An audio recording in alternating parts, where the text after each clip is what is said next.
bien aimé une chose, le fait que Khalifa Sall, quand on a bloqué ses véhicules, est sorti de son véhicule pour dire je vais marcher, pour aller vers les populations.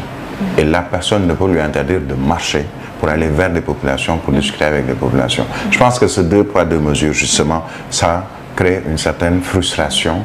Et surtout, on le sait, ça c'est dans l'ADN un peu des Sénégalais, qui n'aiment pas, je dirais même dans l'ADN de pas mal de personnes, au-delà même du Sénégal, de l'être humain, qui n'aiment pas voir ce genre de situation où on a l'impression qu'on privilégie, certains par rapport à d'autres. Et le paradoxe dans ça, je ne sais pas si on va revenir sur ça, mais ce qui s'est passé durant le week-end, et des quotidiens sont revenus sur ce paradoxe, puisque là, ce sont des candidats à la candidature, des hommes d'État, des gens qui veulent quelque chose pour leur pays, et à côté, on voit d'autres qui sont en train d'être portés au pinacle, mis devant pratiquement la nation pour dire que voilà une héroïne ou un héros, et le quotidien, l'Observateur en parle.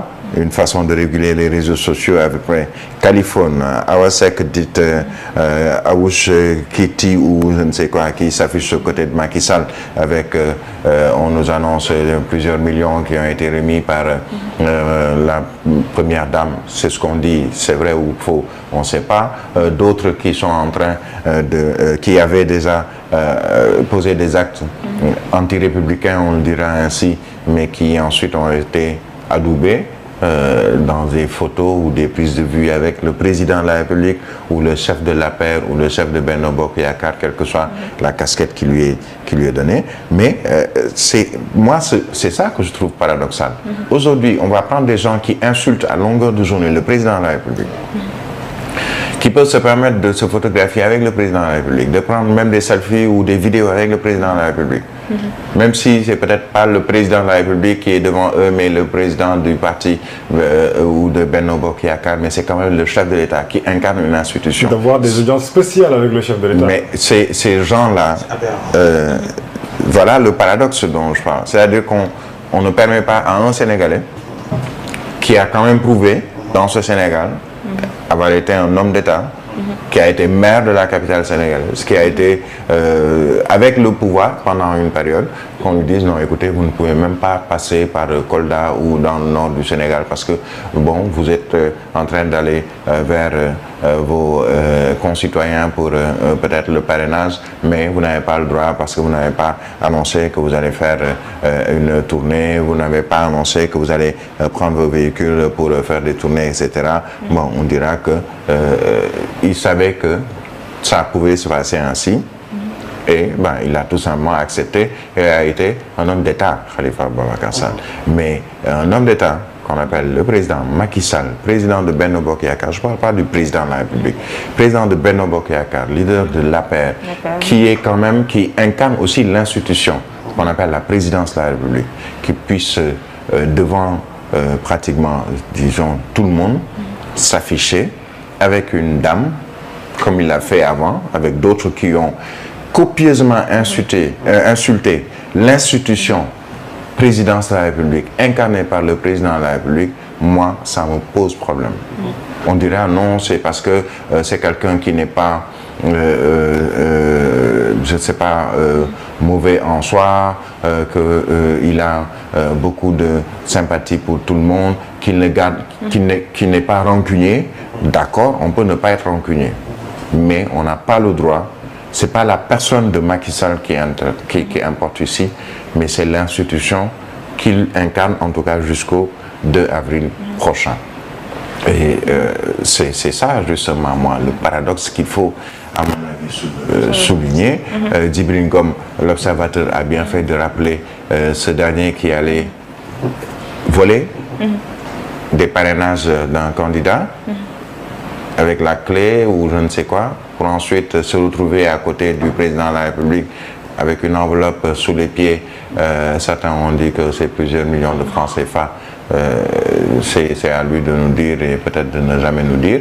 Mais ce qui est sûr, c'est que ce sont des images qui, à mon avis, devraient faire honte à la République, comme l'autre ou les autres images de ses opposants qui veulent faire des caravanes, qui veulent aller vers les populations et qui sont bloqués par des gendarmes ou des policiers. Voilà deux images qui, à mon avis, devraient faire honte à la République. Je pense qu'aujourd'hui, Birahim, je me demande la question de savoir pourquoi on est en train d'interdire à ses opposants sénégalais, en tout cas d'aller vers la population sénégalaise, vers l'électorat bien entendu. Je vous rappelle, on en parlait un jour, quand on parle de parrainage, c'est impérativement, ça nécessite à ce que ces candidats à la candidature, opposants comme pouvoir, puissent aller, en tout cas à la rencontre de la population sénégalaise, pour demander, en tout cas leur signature, demander leur...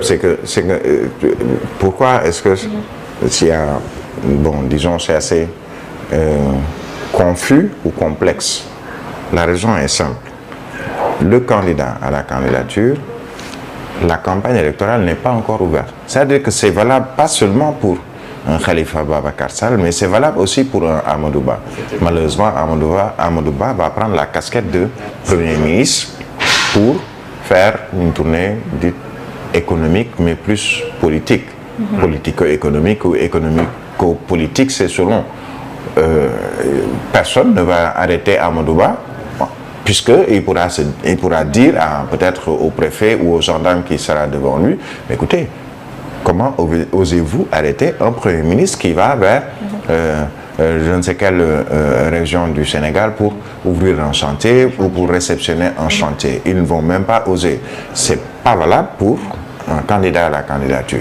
Puisque quand vous parlez de parrainage, aller vers la rencontre des citoyens, ce que les gens font en tant que candidat à la candidature, tous les candidats à la candidature ont ce qu'on appelle des responsables qui sont coordonnateurs, entre autres, pour coordonnateur départemental ou responsable départemental ou responsable d'un parti, qui vont, eux, aller vers les populations. Mais on devrait leur permettre, même si sur le plan légal, on n'est pas encore en campagne électorale, ni pré-campagne électorale, c'est valable pour tout le monde. Personne n'a le droit, en tant que candidat à la candidature, de faire des caravanes ou des tournées sans peut-être demander, malheureusement, ou informer l'autorité sur place. Certains l'ont fait et ont pu poursuivre leur tournée, prendre peut-être langue avec les populations au plan local, sans pour autant qu'il y ait de bruit. Ils sont tous sur le terrain politique depuis un certain temps. Peut-être c'est 2 ou 3 fois qu'on entend qu'un candidat à la candidature a été bloqué. On l'a fait pour Elhadji Malick Gakou, mais ils sont en train de poursuivre leur campagne ou pré-campagne pour le parrainage.